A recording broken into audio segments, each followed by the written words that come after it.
Few Goldilock Bears podcast with Vincent Cloud. John Nemitz. And David Lauer. And this is the show where we talk about things we love and things that we hate, things that we're on the fence about, ambivalence, indifferent to. But before we do any of that, we talk about old topics, and it's a segment we call the Deja Fuse. Go ahead, Dave. One of my loves is my Apple AirPod Pros. What are you doing? Is that a deja vu? Yeah, I just read an article today talking about the AirPod Pro 2s. I guess they built into it when they were making them, and they're gonna have like an iOS update, and they're gonna have a functioning, like, basically a hearing aid, and they're gonna be like an awesome hearing aid apparently, that will work for people with mild to moderate hearing loss. Because like one of the negatives of like wearing headphones or ear pods is like, man, I feel like if I listen to stuff really loud, I'm gonna blow out my hearing. Well, now it's gonna have the solution built right in, and they're gonna be able to amplify sound, and you'll be able to, like, oh yeah, I can't hear anything, to like, oh, now I can actually, hear the person talking across the room. You're gonna be able to hear background noise if you normally couldn't hear background noise.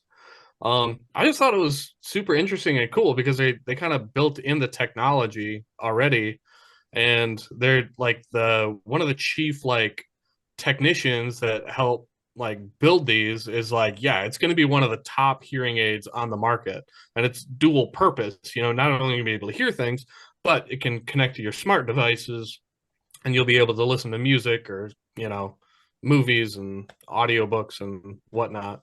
It's just kind of like a cool technology that's like just keeps growing, and it's kind of awesome. That's so odd.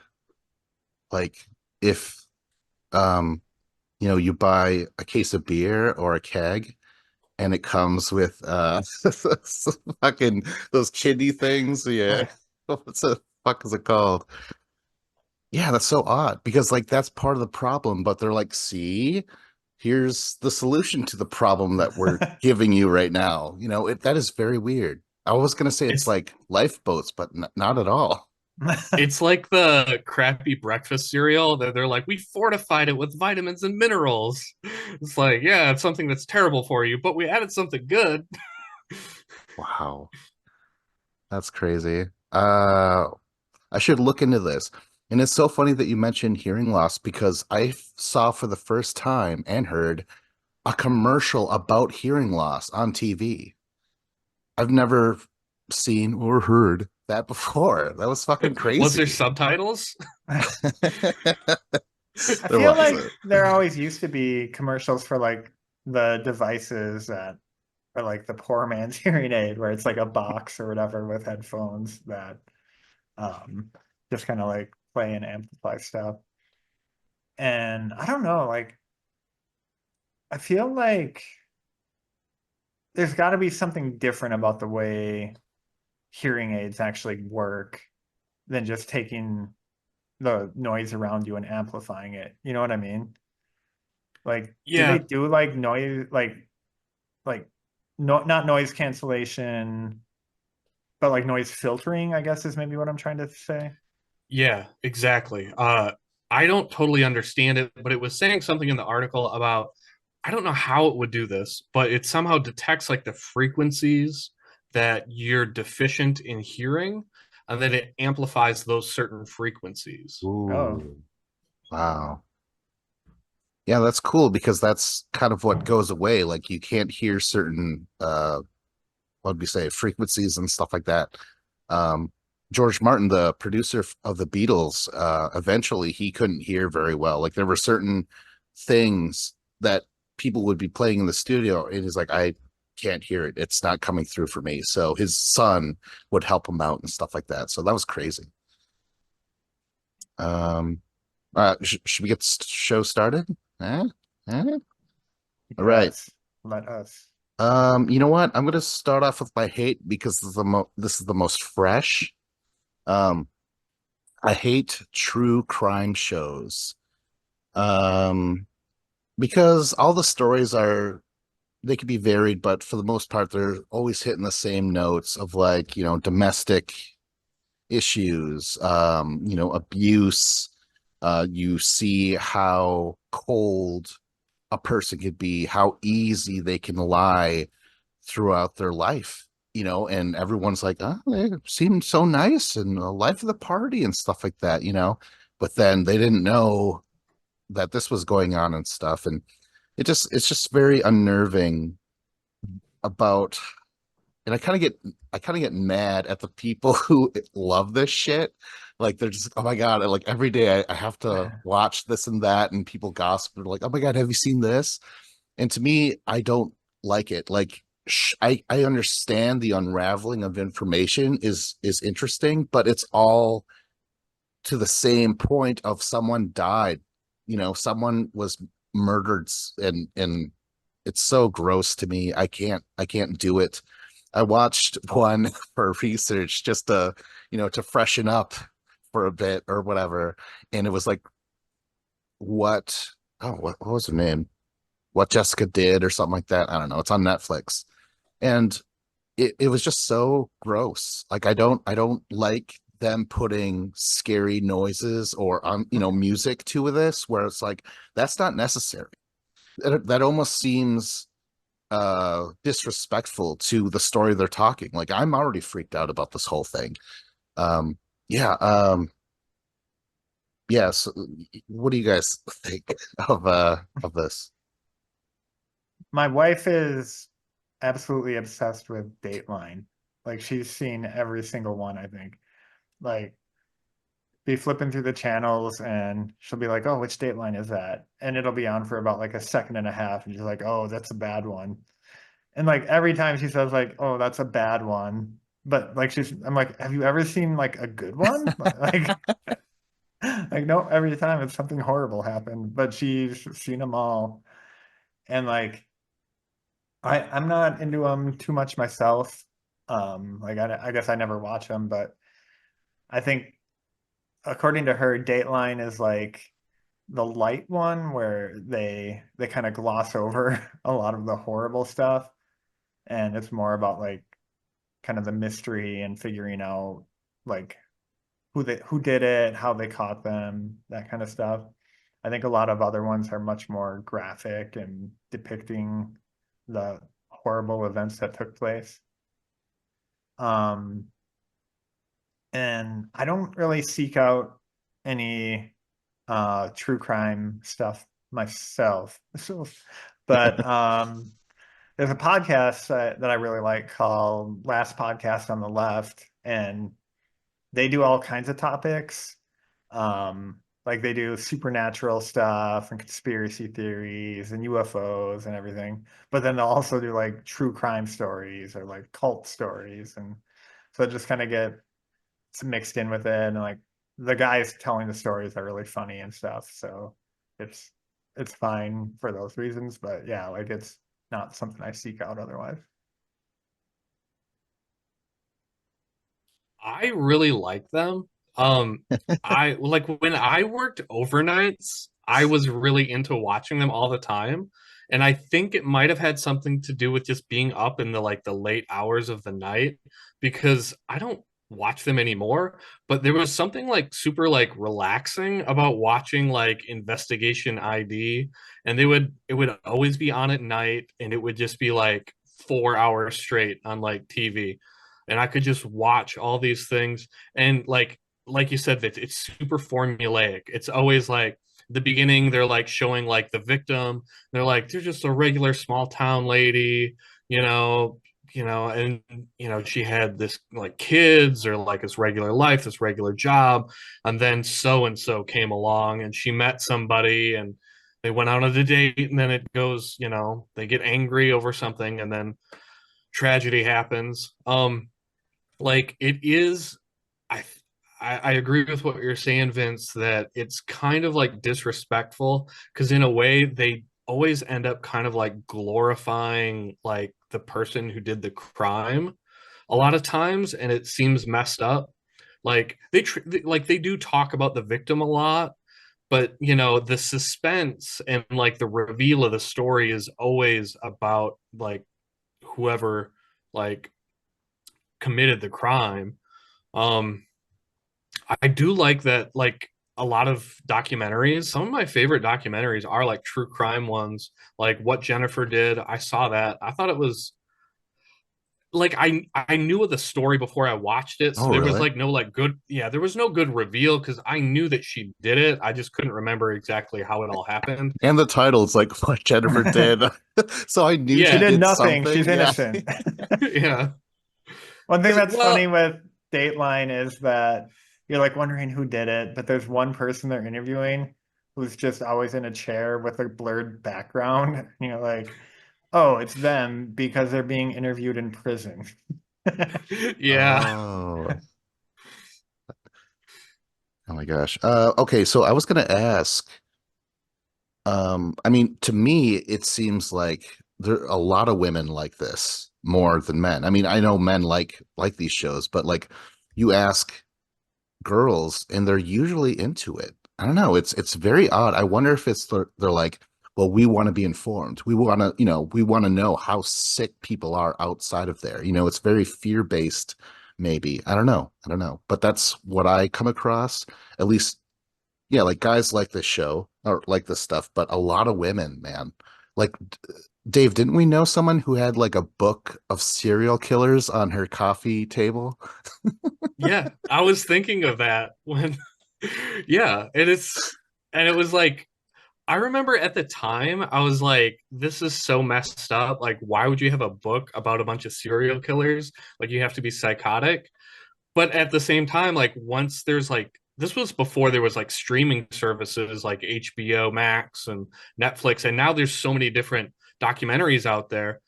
I started watching it. I'm like, oh, this is really super fascinating. Like, I'll watch Ted Bundy or William, was it Gacy? Um, all like all these ones, and I find them super interesting. But at the same time, like, I'll go through a phase where I want to watch that, but then like I haven't watched any of that stuff in over a year because like I'm just like, I'm good. Like I had my fill. I don't know. There's something weird that happens. Like every once in a while, I'll get struck and I'll get the bug in me where I kind of want to. I'm into it. But have you ever seen the South Park episode where like I think it was Stan's parents are like obsessed with what they call murder porn, and they're both like watching these like couples on TV that kill each other, and they're secretly thinking to themselves like I'd be able to get away with it, nobody else could, but if I did it I would do it smart. Yeah. Oh my gosh. So I actually know someone who has their own podcast about true crime. I was gonna mention the title, but since she didn't show up for the show, I'm not gonna Oh, plug that away. But anyways, it was good. Like I will say that it was well done. But then it got to a part where they were gonna play of the phone call that the last time the victim, was like pleading for help or something like that. I'm like, no, I'm not going to listen to that. That is just too personal and intimate. That's horrible. I hated it. So I stopped the podcast. Um, yeah, yeah, I don't know. that's a good point. Like I have no desire to hear like 911 calls and all that stuff. Yeah, that stuff bugs me too. All right. Segue challenge. Um, Let's what listen to the last time Vincent Cloud was heard on his podcast. What did he say? he said Segway challenge. Yeah. Last words. Oh no. He dies in the podcast. Holy Yeah, shit. Dave and I keep going though. Because the murderer was actually pretty good. We had some good rapport. All right. He had his reasons, all right. You know. He was like, I love that I killed Vince. I hated that I killed Vince. All right. Whoever wants to go next. I'll go. I love the musical album Silence is Loud by Nia Archives. You guys listen to it? Yes, I Mm-hmm. did.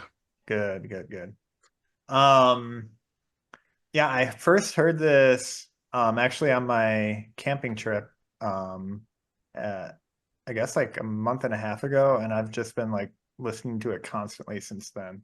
Like, um, it's got that old school like drum and bass jungle like drum beats and stuff to it. And I really like the singer too. Like, she kind of reminds me of Amy Winehouse a little bit, like kind Yeah. of like I don't know if nasally, if that's like an insult or whatever, but Macy Gray too, a little bit. yeah. Yeah. Yeah, I Um, kind of thought of that too. and like while I do like the vocals a lot, like just I don't know, like just the beats and stuff that she puts behind it are like just really what sells it for me. Like I love like the really fast like drum, like um I don't know what you call it, like drum machine stuff or whatever, but um and like just I think the music is really catchy. It really builds throughout the album, and yeah, I've I've listened to it like at least 2 or 3 times a week, I think, since for like the past month or so. Well, that's the funny thing because it's like, was this an homage? Did this come out back when I listened to the sort of like that particular drumming style was Right. in? Yeah. So I was like, this has to be an homage because it kind of sounds new at the Yeah, because same this came time. out like a year ago or something. Like it's Five very months ago, John. That's why okay. I was surprised. I'm like, holy shit, you must have just heard this or something, you know? Yeah. But yeah, okay, so I liked it. I couldn't I just wrote down the titles that I liked. I don't really remember why, but everything works. Crowded Rooms, Yeah. um, Blind Devotion, um, Nightmares, and then finally Family, Family, Yeah. right? Yeah. I don't know.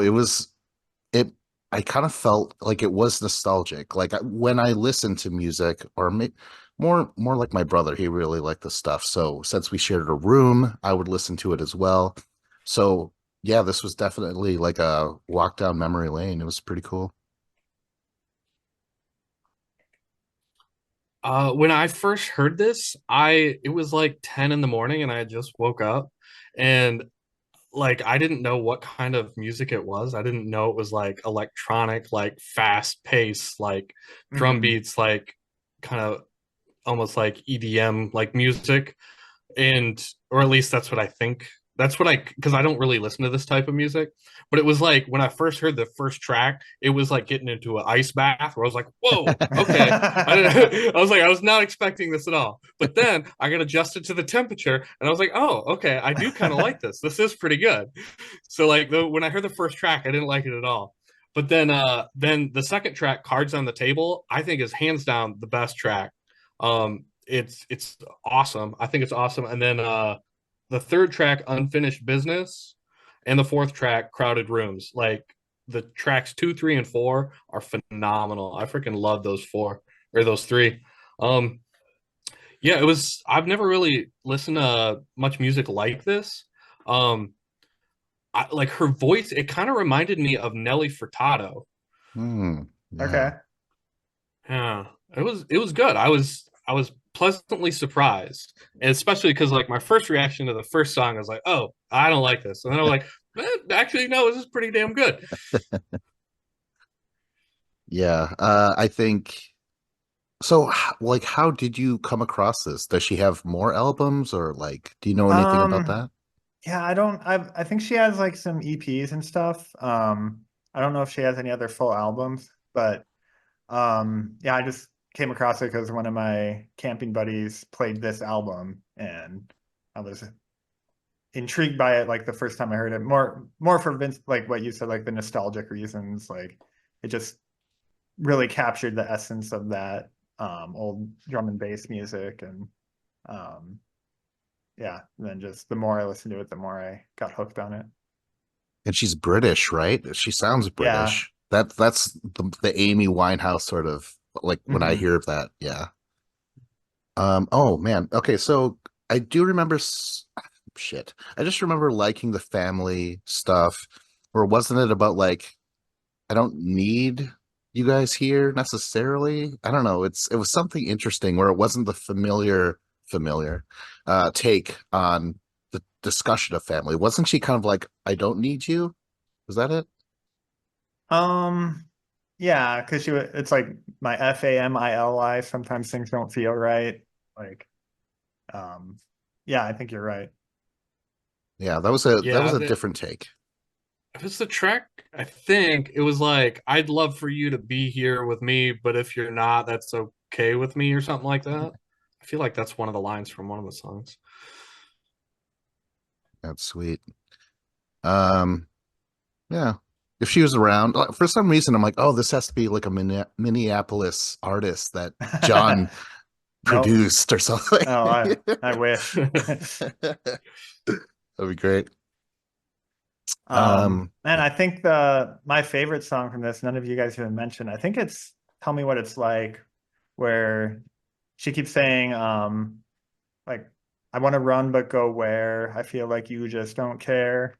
Um, and like she just repeats the same like four lines repeatedly, but like with a different intonation, and it just kind of builds. And I'm a big fan of that. Yeah, the lyrics stood out even though I didn't, excuse me, write any of them down. I just remember like she's getting a lot of mileage out of just a couple of words, and they're pretty Yeah. good, and she'll repeat those. Yeah, I liked it. It's like I don't think I've ever listened to a full dance music album. Like I've just listened to pieces and stuff like Yeah, I mean that. that's the thing. Like I'm a fan of this type of music, but I'm I'm so album oriented in how I listen to music that if like somebody drops some like really good singles, I'll probably just never listen to them because I always only listen to full albums. So this is kind of like to me like someone actually coming out with a full album of this style of music, I'm way more likely to listen to it more, I think. So, okay, well, now it's tangent time a little bit because the Misfits, they had no choice. They didn't have an album deal, so they would just put out like singles and shit like that. Yeah, good Hmm. singles like Where Eagles Dare is amazing. And that's not on any album. It's fucked up. Yeah. All right. Yeah, I thought this album really worked because it's only like 35 minutes because all the songs are very short. They're only 2.5 to 3 minutes a pop.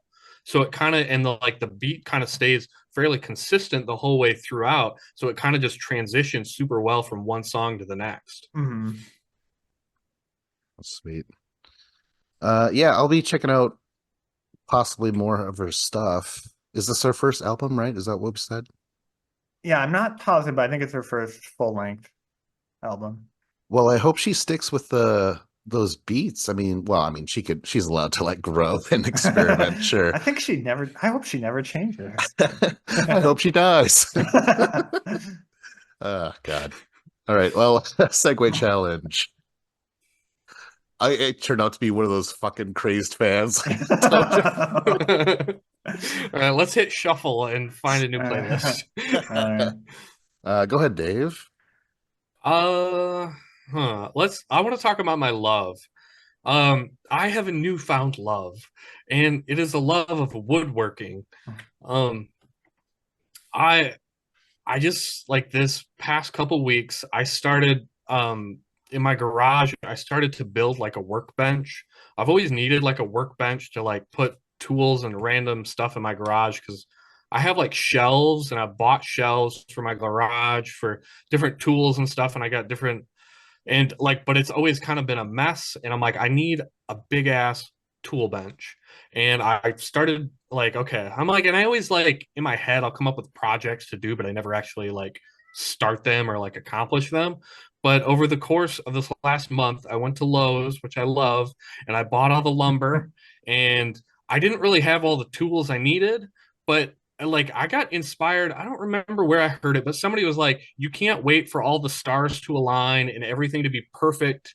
Sometimes you just got to start working on what you want to do because by the time if you ever you wait for everything to get in the right spot and you have all the right things, it's going to be too late. You just got to work with what you got now. And that's what I started to do. Like I didn't have the right saws. I don't have a square. I don't have a level.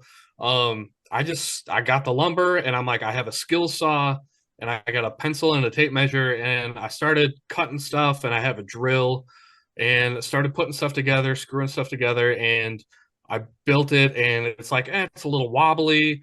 Get some more lumber, cut it out, like put that where it needs to brace it, get it the right height, and it's like so rewarding to build something out of wood, and it's mentally rewarding, where it kind of like a runner's high, where when you're exercising you're like, oh man, this feels good, but it's like a different type because you're not like physically exhausted, like unless you're lifting really heavy lumber or something, but you're just like the sense of like being able to like look at something that you built with your own hands, and you're like, you had a vision in your mind and then you created it and you're able to look at it in front of yourself. It's so rewarding, and it's something that I'm like, I can't believe I've never like really tried to do this before, because like I'm gonna build a second workbench as my next project, because I'm gonna build like an L shape in the corner of my garage, and then once I have that, then my next goal is I want to build like a picnic table for my backyard. Sweet. um and it's really cool, and I really enjoyed it. Yeah, I don't know, it's exciting, it was a lot of fun. That's awesome, man. I just remember we had a picnic table in our yard growing up, and it doesn't sound that big of a deal, but like if you have a picnic table outside and like you could eat outside a lot more, hang out next to the fire and shit. Yeah, I love having your own picnic table. I would like one of my own when I get my own house and shit like that. But man, I've never done anything with woodworking. I know in high school I think it was offered, but I never took it, not because I didn't have any interest. Maybe I took more arts like ceramics and stuff. But yeah, that sounds awesome. John, show us your spice rack that you made. Yeah, I'm definitely not super skilled at it, but I have built some stuff. Like my wife and I built like a 3-section compost bin that we use in the backyard. It's, like 3 feet by 9 feet or something like that. Um, and like it's a good outside piece of, I don't know, I wouldn't call it furniture, but like a utility thing that like, like it doesn't come together perfectly square or anything, but it gets the job done, and we've had it for like a decade now, and it's still holding strong. Um, my dad is like very skilled with stuff. Like he's built not like the mechanical part, but like the wooden part of like clocks and stuff. He'll build that kind of stuff, and um he has all the tools for doing that stuff. And um I'm not disinterested in it, but um I don't want to dive in and make the investment for all this stuff.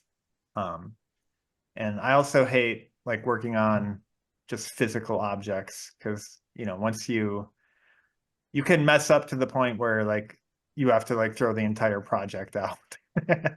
Like and like just weird stuff can go wrong that you can't control Z, and you know get it back to how you had it before. So the Well, stakes are too high for me. yeah, Wooden when using stakes. power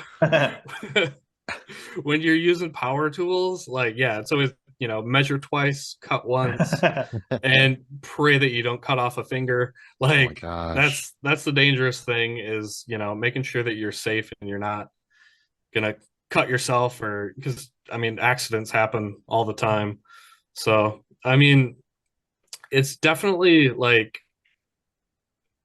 the sense of like, man, I built this is awesome. And like you're saying, with, yeah, it's not perfect, it's kind of crooked, it's not level, but you know what, it's like I'll make it work, even if it's a little bit crooked or it's not level, like I'll stick something under that left end to make it a little bit higher. And if I gotta adjust it and kind of tweak it this way, if this starts sagging or looks bad, I'm like, I'll adjust that and I'll fix that. um one of the things I like is the fact that the bench is large enough where if I need to fix something on it, I can. But like if you're working with like small, like if you're working on something like detail, like a clock or a lamp, it's like if it's so small, you can't really repair it. Or if it's, meant to be like artistic or like something good looking. But like with if you're just building like a bench, there's so much more freedom to like screw up and it not be a big deal. Because Yeah. especially like when you're like a novice like me, it's like, yeah, there's gonna be lots of screw ups. So Okay, out of the wood though, oh, John, have I seen any of your dad's clocks? Yeah, I'm sure there's one or two up around the walls Wow, that he that's has. cool. Yeah, I've seen them then. Yeah. Wow. Is that like his only creative side, or does he have others? Like, does he play piano? Um, no, he's not really musical like that, I guess. But yeah, he's like built a lot of stuff. Like he has like a trailer that like Oh, I thought you were he gonna does say he built the piano. oh yeah, real oh my God. Yeah, that's a little bit more intricate, I'd say.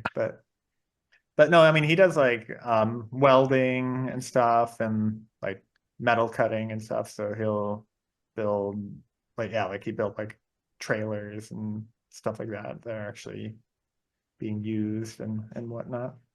That's awesome. Dave, are you back?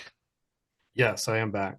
All right. What you were just saying, it reminded me. There's a band called Nothing More, and they're this rock band, and like all the dudes in the band, they all know how to weld, and so like they build the entire platforms and their like sets for when they play shows. They build all this metal stuff and they weld it together, and then they like travel around with it, but like they have like this rotating stand that the drums are on that spins in a circle, and it's like their hobby is welding and like creating this stuff, and they have like this big warehouse where they build all this stuff that they take on tour with them. And I was like, man, that's like the coolest hobby ever. They're just like a bunch of welders who play rock music. Actually, like Mythbusters, I was just thinking of that made me think of that, like how they would need like a rig to do something and they would just go in the lab and build it. And that was always kind of cool. Yeah. Oh, Dave, can you tell us what wood is pretty good for working on it? I mean, my favorite is a southern yellow pine. Um, That's it's some it good wood. It is because like it's a soft enough wood, but it's super strong and like because you want it to be soft enough where you can drill a hole through it with a screw. So it has to be in soft enough so you can cut it, but you don't want it to be, too soft where it's, gonna bend and break. It's got a nice balance. And it's not for like a pine, it's not super sappy and sticky because some pine can be too sticky. Yeah. But then that's why you don't need to use as many nails, right? Just it'll work out just fine. Segway challenge? If we don't have any more wood talk. How much would a woodchuck chuck to get to the next topic? My favorite is how much chain would a chainsaw saw if a chainsaw could saw chain? All right. Oh, I'll go. And let me see here. You know what? I will talk about my love. I love the dogs who saved their master. It's a short story. It's a Native American tale. It's from a book called Iroquois Stories that I found like years ago.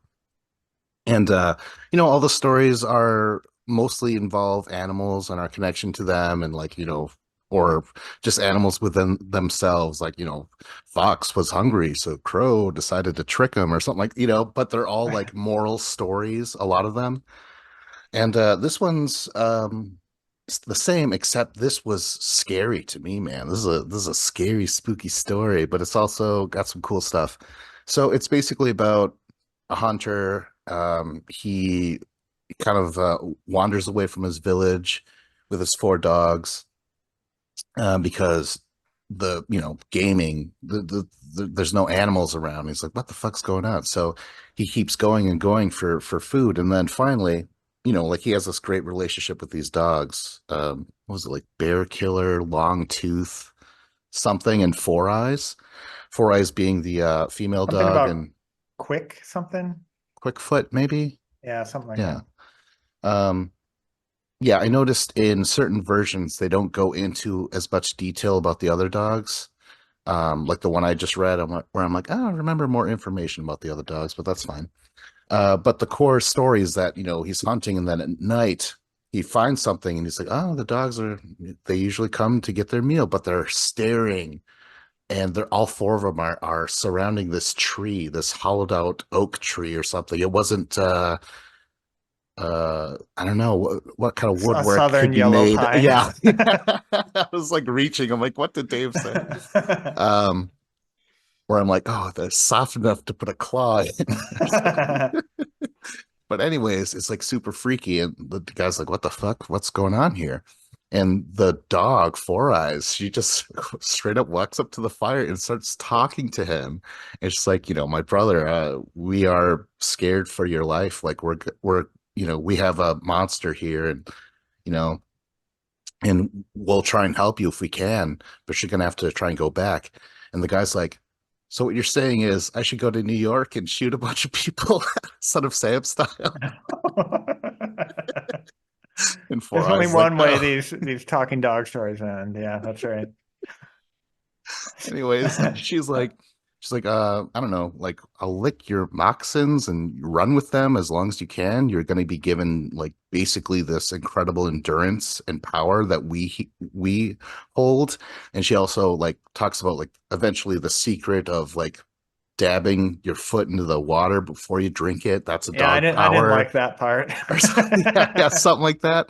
Yeah, But like muddy the water before you drink from the stream or whatever. yeah. But like that's told one by one, where like every time, he's running and he could hear the creature's terrible, yell and stuff, and you could hear his dogs die one by one every time she comes back and gives him a little bit more advice and stuff. And the last time she shows up, where she's all like just cut up and stuff, where he like wants to weep, it's so bad. Um, it's crazy. Then he gets to the village and they help him out and stuff. It's just I don't know. Like I love this story so much because it was scary. It's got dogs being really nice to us humans and vice versa, which dogs are a future love for me. And then it's a story of Native Americans that does not involve the white man. There's no fucking like, oh, well, there's a bullet here, it means white men are here.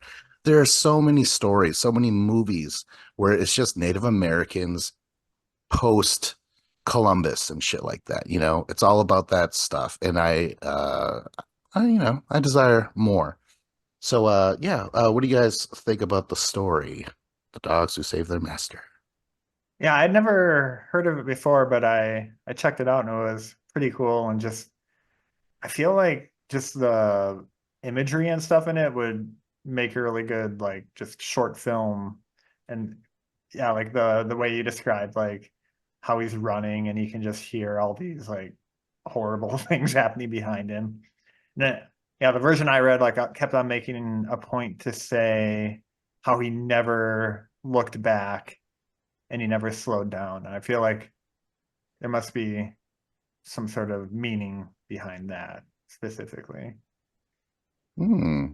Okay. What about you, Dave? Did you read the story? Yeah. Yeah, it was really good. It kind of reminded me of like some books I would read when I don't remember what grade, probably like fifth grade or something. It was like Aesop's Fables, they're like Greek and they're from like 500, 600 BC. Whoa. But they always involve like someone who's out in wilderness, and there's like some animals are always involved, and like the animals talking to the people, like this bond that you had between, people and animals.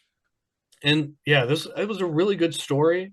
and there's like certain undertones to it that I feel like are kind of spiritual in a way, where like there's like this evil entity that it's mysterious, you don't know what it is, but you know it's coming after you, and you have like your pack of dogs and the four dogs, and they all sacrifice themselves to save, their master. Yeah, and like you were saying, like how he's running away and he never looks back. There's lessons built into it of like survival. Like you sometimes if you want to survive, you can't look back. You just have to keep running. It was super interesting. I've never like I don't read stuff like this ever. And it was something like, oh man, I feel like I should read. I don't get into reading long books because they're so time consuming. But something like this that's bite sized where you can read it in 15 minutes and be like, oh, okay, that was really good. I liked it. Yeah. So it turns out, I mean, this is my conclusion, where it's what the creature was the Wendigo. I don't know if you guys ever heard of that before, Hmm. but it's supposed to be like a Native American folklore creature. And the thing about that is that, and the reason why I think it's a Wendigo is because the story, the point of the Wendigo is because the Wendigo eats people that aren't with the others, who's wandered off, who isn't living with Oh, the village. And I think that was just to enforce like community and stuff like that, you know?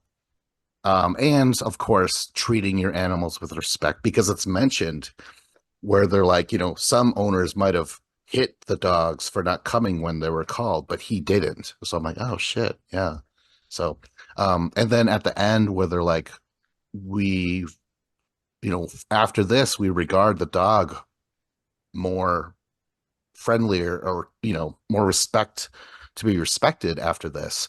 So again, that's just more like you and nature, natives, that's the whole thing. That's one of our cardinal rules is like respect mother nature. So that's just another story where I'm like, yeah, why not? If a creature's following me, that's freaky as shit. and I don't know if you would know this or not, but like it almost feels like when I was reading it, like if like the four different dogs represent something that I don't know, and um, maybe that's just me coming from like a Christian background where every story it's like, and that represents the Holy Spirit, or you know what I Oh, mean? But right. and maybe it doesn't, and or maybe it does, and it's lost to time or whatever. But I can't help but just like reading through these lenses, or like, oh, it was World War II, and Four Eyes represented the United States. You know what I mean? Like just something stupid like that. But I don't know. Do you have any idea? No, I mean, I think it's just from a story point of view, you want to vary the characters. So the dog, it's Yeah. dog bear killer, so he's the big one. There's Longtooth, who's the older one, and then Quick, or whatever, Quickfoot is like the younger but faster one. But in the middle is Four Eyes. And I remember though reading this story and remembering or just thinking like, you know what? I'm glad that this dog is awesome and its name's Four Eyes because to me growing up wearing glasses, I remember being called Four Eyes and I hated it. you know? Like it shouldn't have got to me, but this girl would not stop, like even within mid conversation, she's like, "Oh yeah, Four Eyes," I'm like, "Oh my God." And my mom was like, "Oh, she just has a crush on you." I'm like, "I don't care. I don't care. She's super annoying, you know?"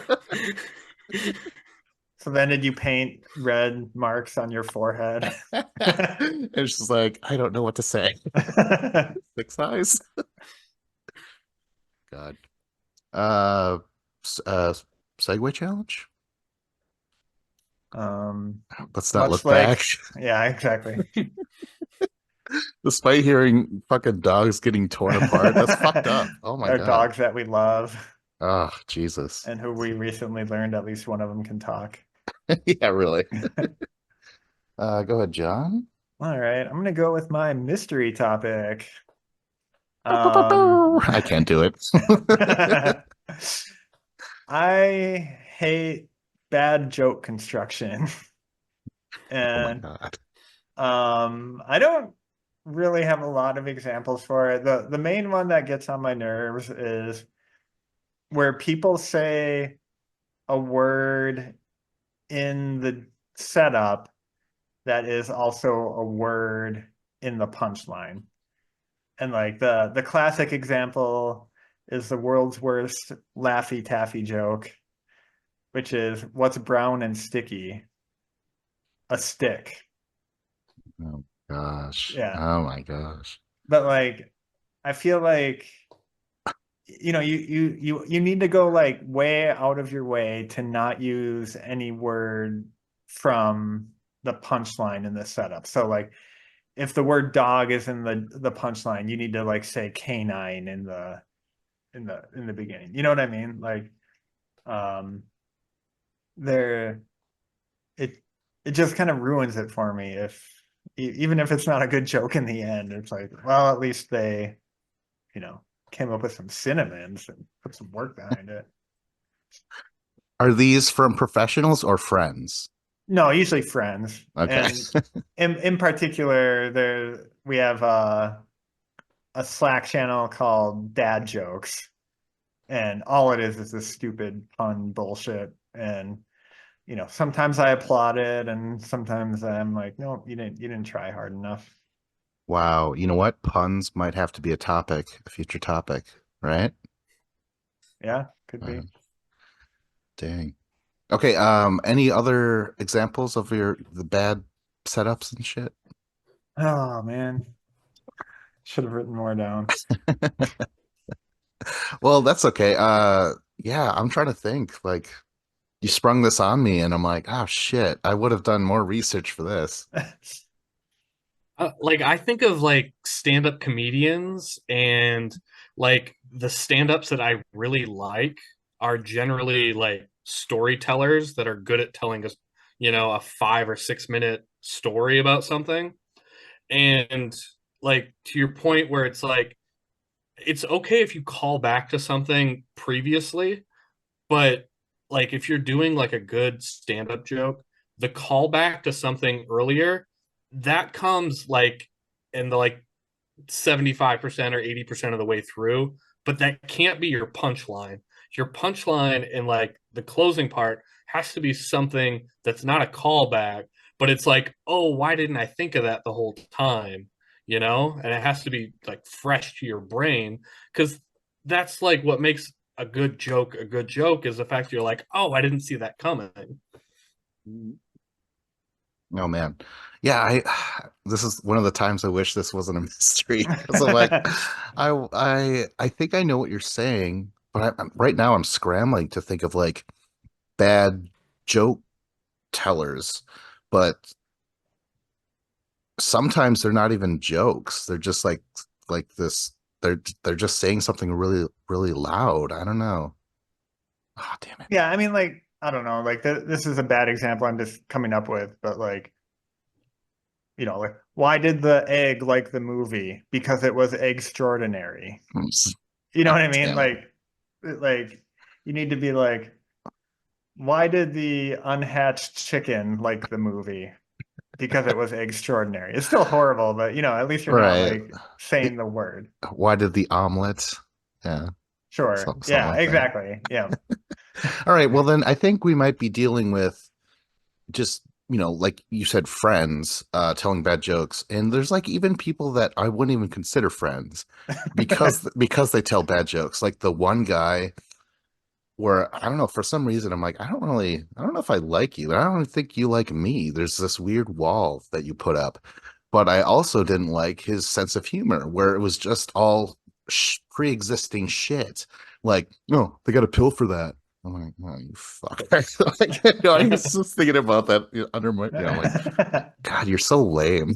you know, damn it. There's Yeah, so many. there's nothing worse than the bad joke person where you find yourself like fake laughing at them, like, ha, ha, ha. Yeah, ha, ha. But like you're like, oh my God, stop talking. Like it's not funny. Yeah, that's bad. I wonder if they just will never realize that they're not funny. You know what I mean? Like they're like not even their wives or their husbands or family is like, listen, really funny. Like I don't know a better way to say that. You know, like do they will die. They will be on their deathbed like I was the most hilarious person. We saw that knowing I was hilarious. I don't know.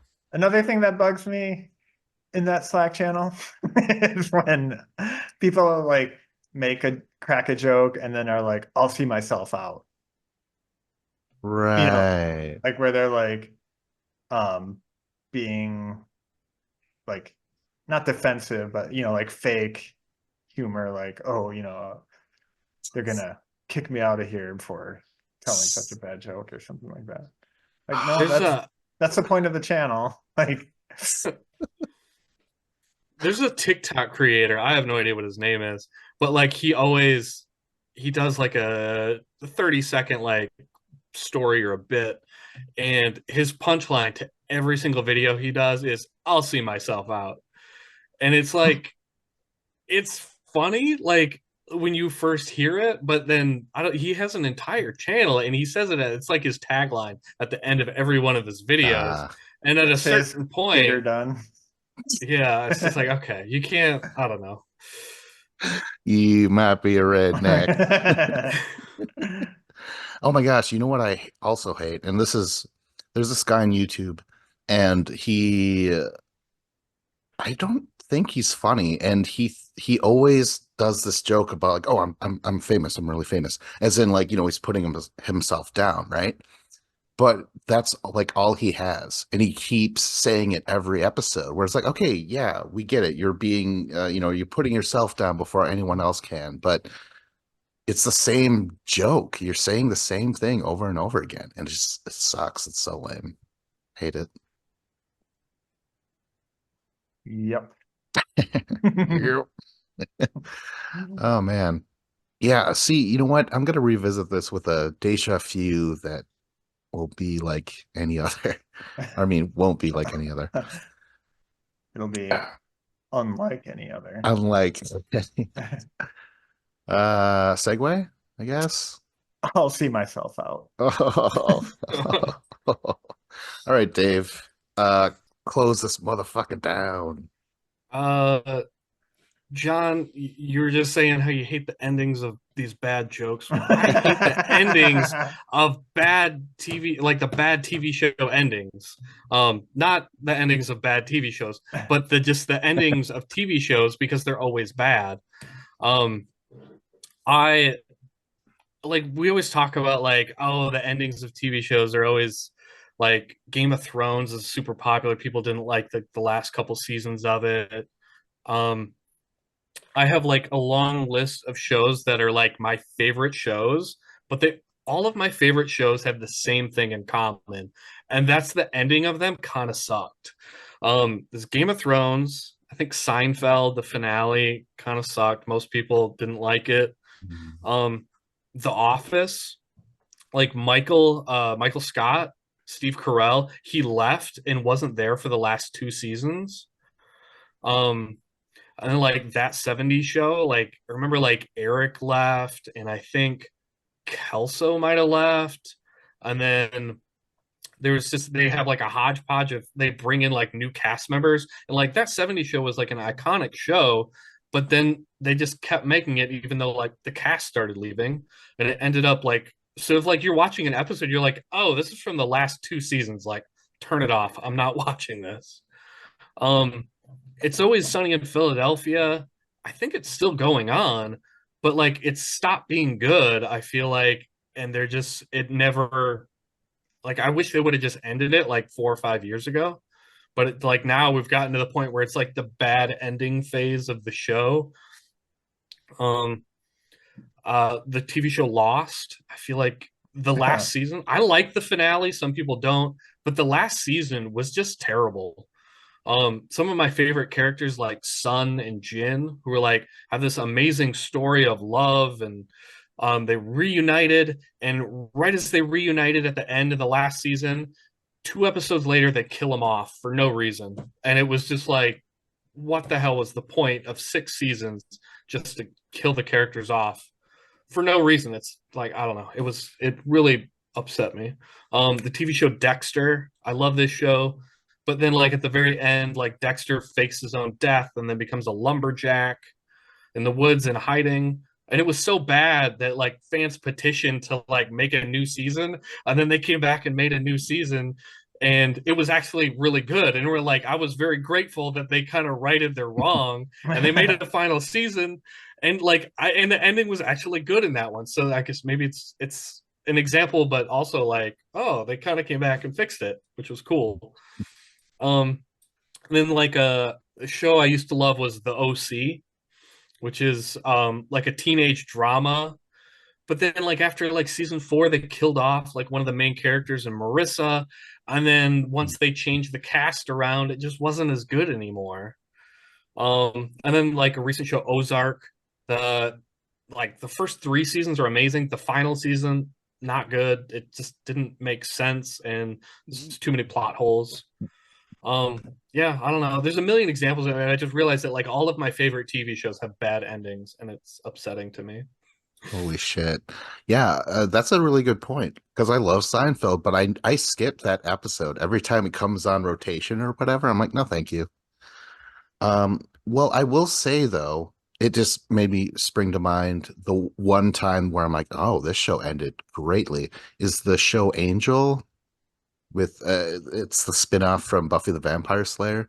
And to me, every season got better and better, even though they would change. Like every season was so different from the last and stuff.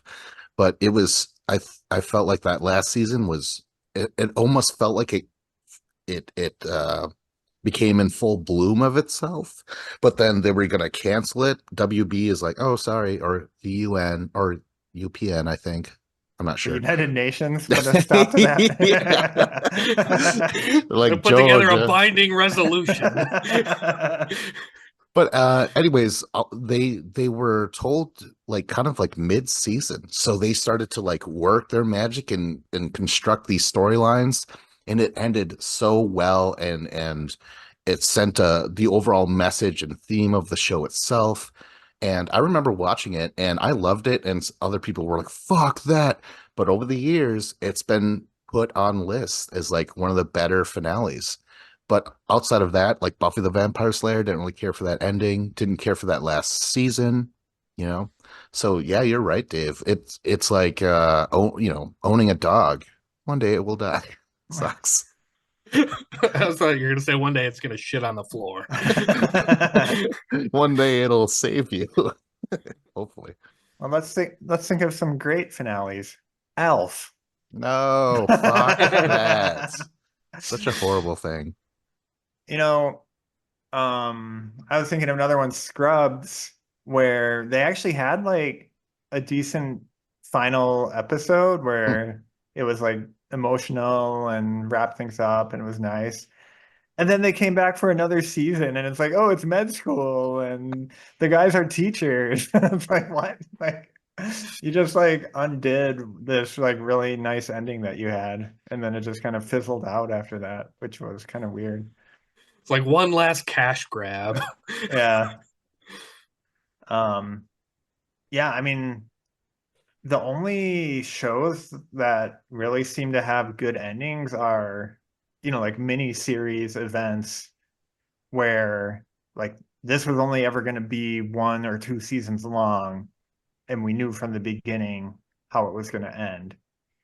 Like I've thought about this quite a bit actually, particularly in regards to Game of Thrones, where your job as a writer is every week to leave out a cliffhanger to like get the audience to come back the next week, and then doubly so at the season finale. And then you've just created all these like open-ended scenarios and stuff that you need to keep open to keep coming back to. And then all of a sudden you're like, oh shit, we got to wrap this up. How do we do this in a satisfying way? It's like you almost need like a different team of people to do that, it feels like. Oh, really?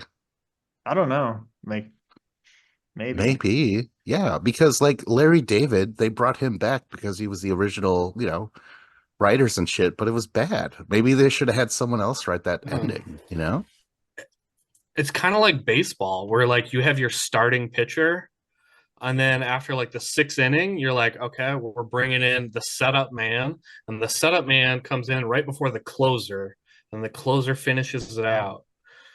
But I think the problem with a lot of these TV shows is they become multiple seasons, which is in real life multiple years. You get a lot of writers and producers that are in and out and leaving, or they're looking forward to their next project. And they want to wrap things up quickly, and it just becomes like a time crunch where they just want to like, yeah, let's just write it and print it, press it, send it out. And yeah, it's, I don't know, it seems like they're always unprepared to when the ending's going to be. So then all of a sudden, it's like when you're cooking a meal and you don't know when the guests are going to arrive. So you have all these things just kind of sitting on the stove trying to stay warm, or they're in the oven, but really like your food is drying out in the oven. This is like the steam is just like it's boiling and getting soft, and just everything's ruining. It's like there was that brief moment in time where everything was perfect, but if you waited too long, it passed. Dang. Um, uh, the first episode of Breaking Bad I ever saw was the finale. It was like a roommate Oh, watching it, and I sat down. I'm like, you know what? I'm gonna give this I'm show gonna a give this. shot. And I'm like, wow, this is the best show I've ever seen. Bryan Cranston died. No spoilers, sorry. But I I'm trying like to. honestly, I had no clue, and I was like, this is intense. If you're killing off your main character, I'm you know, holy shit. trying to think of shows that are known for having a good ending, and it's much more few and far between. Like the only one really coming to mind is MASH, Oh yeah, and um, they kind of had an out that they could just have the war end. So like that's kind of like the perfect way for that show to end. Like why would everybody disband and go their separate ways? Well, yeah, because the war is ending and they get to go home. I'm curious if it's easier for reality TV shows to end. Like, how did Mythbusters end? You know? Yeah, good Like I can't question. imagine that just being like the writers, it just went strong, you know? It just seems Yeah, weird. they just yeah. I feel one like episode Breaking is the Bad, last episode, and that's it, I guess. I feel like on Breaking Bad, like that ending to that show is always kind of considered a good ending to a show, because they didn't like try to like subvert your expectations and do like a switcheroo, like, oh, I didn't see that coming. They kind of like laid out what was going to happen, and then they just followed through with it. So like as you were watching it unfold, you're like, yep, okay, that's kind of what I expected to happen to him and to that character and to that character. And they weren't like trying to go for some weird shock, like, oh my gosh, I didn't see that coming. They just kind of tied up all the loose ends, and it wasn't like insane, like, whoa, I can't believe that happened. It was just like, oh, it was a nice bow on everything. They just tied up all the loose ends, and it was just satisfying. So it wasn't like a 10, but it was like a solid like 8.5. I think Quantum Leap ended not that great. If I don't know if you guys are familiar at all. No? Not I've seen really. like one or two episodes, but I'm not super familiar with it. No, I definitely don't know the final episode. Okay. Well, it was just, you know, I don't know. It's so weird because Angel kind of did a similar thing where it's like the wasn't the whole point this, but it doesn't happen. Spoilers, that happens with Angel, but like I still think it was the message still went through. And I just remember Quantum Leap and I was very young. I just remember it being sad. Like I wasn't left where I'm like, oh, there's a deeper message. I don't know. Then again, I was a kid, but I don't know. Like all things must end terribly. So should the podcast. Like, subscribe, comment if you're on YouTube. Go to a few goldilockbears.com and tell your friends. I was Vincent Cloud. Yeah, go in your favorite podcast listening app. Leave us a 5-star, 10 out of 10, 100%. I don't know how these ratings work. but whatever the best is, give us one of those. I was John Nemitz. All right, that's all the show we have for you tonight. I'm David Lauer.